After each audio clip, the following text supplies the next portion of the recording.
కేరింతలు లెక్క చేయకు, పళ్ళున్న చెట్టుకు అలవాటేగా. కలత చందకు చందమామకే ఏటేట చవితికి నిందలేగా.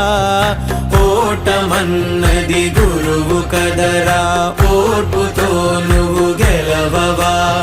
రేపుకే దిక్సూచి నిన్న రెక్కలే చుక్కానిరా. నీరు నేల ఆకాశం నీపై చూపెను పాశం. దారే తప్పిన పాదాలు గాడిన పడితే సంతోషం. తరతరాల చెమట చుక్కలు లాల పోసెను భూమికే. బాధ్యతగా కొనసాగినాదో నైవేద్యం